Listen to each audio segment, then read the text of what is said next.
నమస్తే. నేను GVSatyanarayana. ఈరోజు మీకు ఒక కొత్త కంటెంట్. ఈ కంటెంట్ ఏంటిది అంటే debt free companies. Debt D E B T debt అప్పు. ఈ డెట్ ఫ్రీ అంటే ఏ అప్పు లేనటువంటి కంపెనీలు. అవి ఎలా ఉంటాయి? ఎక్కడ చూడాలి? ఏం చూడాలి? మనం డిస్కస్ చేద్దాం. మీరు స్క్రీనర్ డాట్ ఇన్‌లోకెళ్ళాలి. Moneycontrol, screener dot in, Economic Times, Business Line, Business Standard అన్నిట్లో కూడా బ్యాలెన్స్ షీట్లు ఉంటాయి. అన్నిట్లో కూడా ప్రాఫిట్ అండ్ లాస్‌లు ఉంటాయి. కాకపోతే నేను దీన్ని ఫాలో అయితున్నాం. ఏదున్నా గానీ దీన్ని అంటే డేటా కొన్ని పెయిడ్ సాఫ్ట్‌వేర్‌లు ఉంటాయి. కొన్ని ఫ్రీ సాఫ్ట్‌వేర్‌లు ఉంటాయి. పెయిడ్ వచ్చేటప్పటికి ఫీచర్స్ ఎక్కువ ఉంటాయి. ఫ్రీ వచ్చేటప్పటికి ఫీచర్స్ తక్కువ ఉంటాయి. ఫ్రీనే, పెయిడే. అంటే ఎలా అంటే ఎక్కువ కాలమ్స్ కావాలి, మనకెక్కువ ఫీచర్స్ కావాలి, ఎక్కువ ఇన్ఫర్మేషన్ కావాలి అంటే పెయిడ్‌లోకెళ్ళిపోవాలి. ఫ్రీ ఫ్రీ సాఫ్ట్‌వేర్‌లో ఏం జరుగుద్ది అంటే ఫీచర్స్ తక్కువుంటాయి, ఇన్ఫర్మేషన్ తక్కువుంటుంది. కానీ ఫ్రీ వల్ల ఏం తెలుస్తుంది, పెయిడ్ వల్ల ఏం తెలుస్తుంది అంటే ఫ్రీ వల్ల ఏం తెలుస్తది? మా మా ఫీచర్స్ ఇలా ఉంటాయి. ఇది ఎగ్జాంపుల్ మాత్రమే. మీరు గనక పెయిడ్ గనక పేమెంట్ చేస్తే ఈ ఫీచర్స్ అన్నీ మీకిస్తాము అని చెప్పటం కోసం ముందు ఫ్రీ సాఫ్ట్‌వేర్ ఏదైతే ఉందో ఆ ఫీచర్స్ అన్నీ ఫ్రీలో ఉంటాయి. ఈ ఫ్రీలో ఏం జరుగుతాయి? మెయిన్‌వి కాకుండా కొన్ని కాలమ్స్ ఇవ్వటం జరుగుతది. ఇలాంటివి ఇంకా ఎక్కువ కాలమ్స్ కావాలి, ఇంకా ఎక్కువ ఇన్ఫర్మేషన్ కావాలి మీకు అన్నప్పుడు పైసలు కట్టాలి. అది పెయిడ్ సాఫ్ట్‌వేర్. అదే పెయిడ్ కాలంలోనే మనకి కావాల్సిన ఇన్ఫర్మేషన్సు అంటే ఎలర్ట్స్ అనుకోండి, లేకపోతే టెంప్లేట్స్ అనుకోండి, లేకపోతే ఈ ఫీచర్స్ వాళ్ళు ఏవైతే అన్‌లిమిటెడ్ అనమాట. అంటే అమౌంట్‌ని బట్టి ఆ ఫీచర్సు మన ఇష్టం వచ్చినట్టు రీతిలో మనము తయారు చేసుకోవచ్చు. అది పెయిడ్ సాఫ్ట్‌వేర్‌లో ఉంటుంది. అయిన తర్వాత ఈ పెయిడ్‌కి, ఫ్రీకి ఏంటిదంటే ఓకే. మన కాలమ్స్ ఏవైతే ఉన్నాయో మనకు తెలిసి ఉండాలి. ఆ ఫీచర్సు కొనాలన్నా అది ఏం పని చేస్తుందో, ఎట్లా చేస్తుందో అంటే ముందు మనకి సబ్జెక్ట్ మీద గ్రిప్ ఉండాలి. అంటే ఏంది? ఏదైతే profit and loss balance sheet columns ఉంటాయో, ఒక కంపెనీ మంచిది అంటే ఏం చూడాలి? ఒక కంపెనీ బాగలేదు అనటానికి ఏం చూడాలి? అంటే ఒక కంపెనీ ఇన్ఫర్మేషన్‌ని బట్టి అది మంచి కంపెనీనా? బాగలేని కంపెనీనా? లేకపోతే ఆ కంపెనీ పెరగబోయే కంపెనా? పడబోయే కంపెనా? వెయిట్ చేసే కంపెనా? లేకపోతే న్యూట్రల్‌గా అంటే ఏంది? మూవ్‌మెంట్ లేకుండా ఉండేటటువంటివి. ఇవన్నీ గూడా మనము దాంట్లో చూసుకోవాల్సిన అవసరం ఉంటుంది. అయితే మీకిప్పుడు డెట్ ఫ్రీ అంటే ఏ అప్పు లేనిది. 2 ఉంటుంది అప్పుల్లో. ఒక అప్పు ఏంటిది?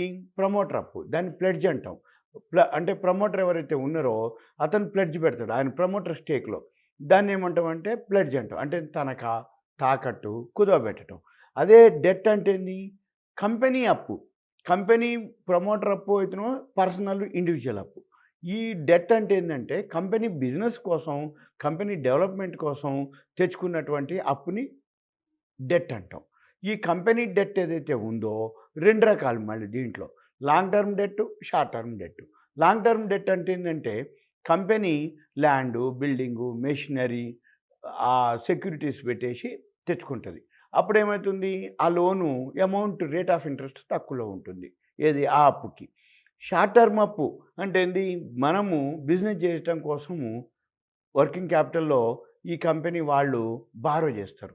దాన్ని షార్ట్ టర్మ్ అప్పు కొంచెం రేట్ ఆఫ్ ఇంట్రెస్ట్ ఎక్కువుంటుంది. ఎగ్జాంపుల్ మనం గూడా అంతే. ఇల్లు గాని, ఫ్లాట్ గాని ఏదైనా తీసుకునేటప్పుడు లాంగ్ టర్మ్ బారోయింగ్ ఉంటుంది. అంటే ఏంది? గవర్నమెంట్ ఎంప్లాయీ గాని, సాఫ్ట్‌వేర్ ఎంప్లాయీ గాని, ఎవరైతే ఇన్‌కమ్ టాక్స్ రిటర్న్స్ సబ్మిట్ చేస్తూ ఉంటాడో, ఆయన పేయింగ్ కెపాసిటీని, సేవింగ్స్‌ని బట్టి, పే స్లిప్‌ని బట్టి, గవర్నమెంట్ ఎంప్లాయీ అయితే పే స్లిప్‌ని బట్టి, గవర్నమెంట్ అంటే సెంట్రలా? స్టేటా? ఆయనకి ఎంత ఇంకా ఆహ్, సి మన సర్వీస్ ఉంది. దాన్ని బట్టి వాళ్ళకి లోన్ లిమిట్స్ ఉంటాయి.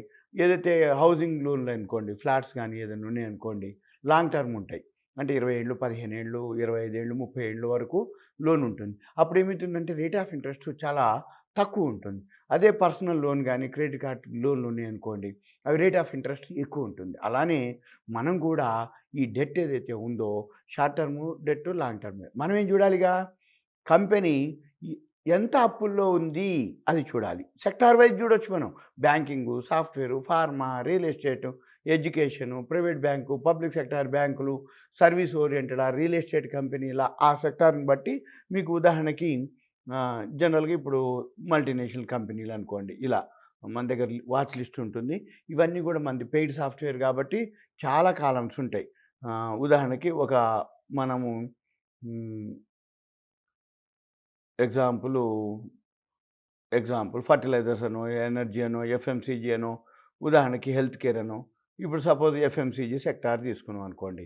ఎఫ్ఎంసీజీ సెక్టార్ క్లిక్ చేయగానే ఇక్కడ ఎఫ్ఎంసీజీలో ఏవైతే కంపెనీలు ఉన్నాయో అవన్నీ మనకు ఓ పెద్ద లిస్ట్ వచ్చింది.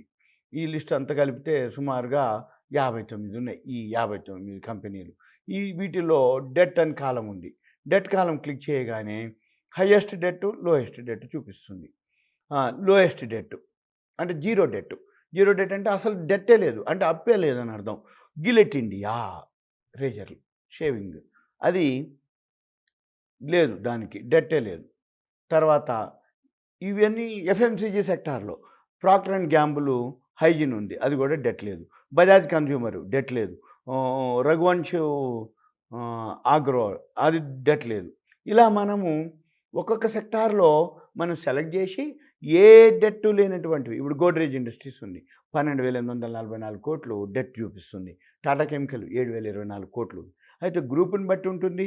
మళ్ళీ ఆ డెట్ కూడా షార్ట్ టర్మ్ డెటా, ఆ బిజినెస్, ఆ ఇండస్ట్రీని బట్టి మళ్ళీ మనము డెట్ చూడాల్సి ఉంటుంది. ఉదాహరణకి మనకి సిమెంట్ కంపెనీలు అనుకోండి. సిమెంట్ కంపెనీలు క్లిక్ చేస్తే సిమెంట్ కంపెనీలు వచ్చినాయి. దీంట్లో హైయెస్ట్ డెట్ వచ్చి 11,298 అల్ట్రాటెక్ ఉంది.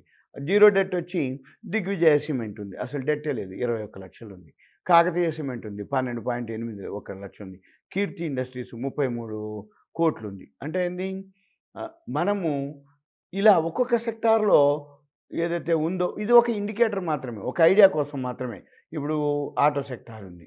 ఆటో సెక్టార్‌లో ఏదైతే ఉందో డెట్, ఆటో సెక్టార్ డెట్ వచ్చి టాటా మోటార్స్ వచ్చి 1,48,000 కోట్లు డెట్ ఉంది. వీఎస్టీ టిల్లర్ ఉంది ట్రాక్టర్స్, దానికి డెట్టే లేదు. ఓ వాడు విజార్డ్ ఉంది, దానికి డెట్టే లేదు. తర్వాత హిందుస్థాన్ మోటార్స్ ఉంది, డెట్ లేదు. ఒలెక్ట్రా గ్రీన్ టెక్ ఉంది 14. అయితే మనం ఏం చూడాలి, ప్రతి సెక్టార్‌లో ఏవైతే ఉన్నాయో ఎంఎన్సీ అనుకోండి, ఎఫ్ఎంసీజీ, రియల్ ఎస్టేటు, ఫార్మా, ఇలా ఏవైతే ఉదాహరణకి ఎన్ని సెక్టార్లు ఉంటాయ్యా మనకి, సెక్టార్లు సుమారుగా 27, 28 సెక్టార్లు ఉంటాయి చూపిస్తే ఇక్కడ. ఇప్పుడు ఈ సెక్టార్లు వచ్చి ఇవన్నీ కింద సెక్టార్లు సెక్టోరల్ ఇండస్ట్రీస్ 3, 2, 5, 22 సెక్టార్లు ఉన్నాయి. ఈ 22 సెక్టార్లలో కూడా మనం సెక్టార్లు చెక్ చేసి మళ్ళీ జీరో డెట్ కంపెనీ చూసుకొని ఇది ఒక పారామీటరే, ఒక ఇండికేటర్. డెట్ అనే కాలము ఒక ఫీచర్ వరకే, ఒక ఇండికేటర్ వరకే. ఒక డెట్, జీరో డెట్ ఉండగానే మిగిలిన కాలమ్స్ అన్నీ మళ్ళీ సపోర్ట్ చేయకపోతే షేర్ ఏం పెరగదు. మనం ఒక ఐడియా కోసం, అంటే జీరో డెట్ ఏంటంటే ఏ అప్పు లేనటువంటి కంపెనీ. ఉదాహరణకి మన దాంట్లో ఒక సామెత ఉంది, ఏ అప్పు లేనివాడు అధిక సంపన్నుడు.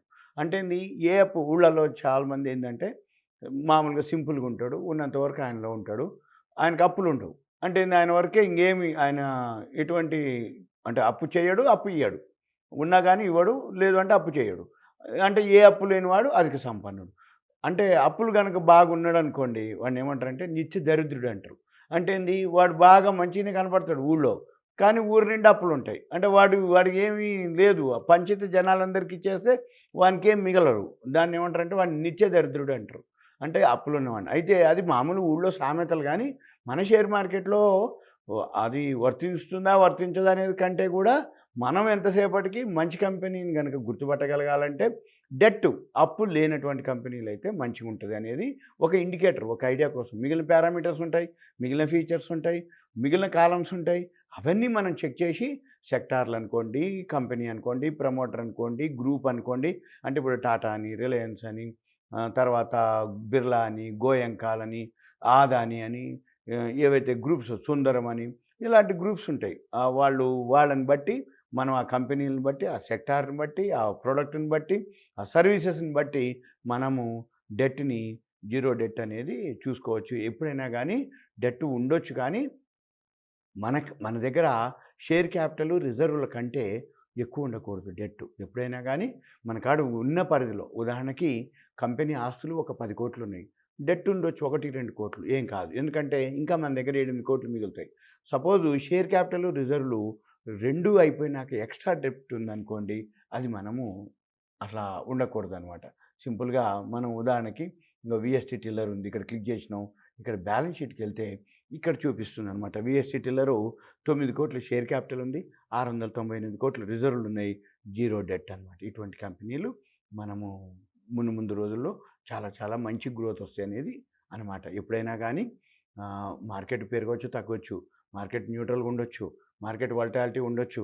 కానీ ఏ అప్ లేని కంపెనీలు మంచి కనుక ప్రాఫిట్ సంపాదిస్తూ ఉంటే అవి రాబోయే రోజుల్లో మంచి రిటర్న్స్ ఇచ్చే అవకాశాలు ఉన్నాయి. ఇది మీకు డెట్ గురించి విశ్లేషణ. ఇంకేమైనా మీకు ఉంటే మీ పేరు, ఏరియా నాకు వాట్సాప్ మెసేజ్ పెట్టండి, నేను మళ్ళీ క్లారిఫై చేయడానికి వీలవుతుంది. ఇది only awareness purpose, education purpose, only beginners learners కోసం ఉపయోగపడేటటువంటి కంటెంట్. డెట్ ఫ్రీ, డెట్ అంటే అప్పు. సుమన్ టీవీ ప్రేక్షకులకు ధన్యవాదాలు. Thank you. సెలవు.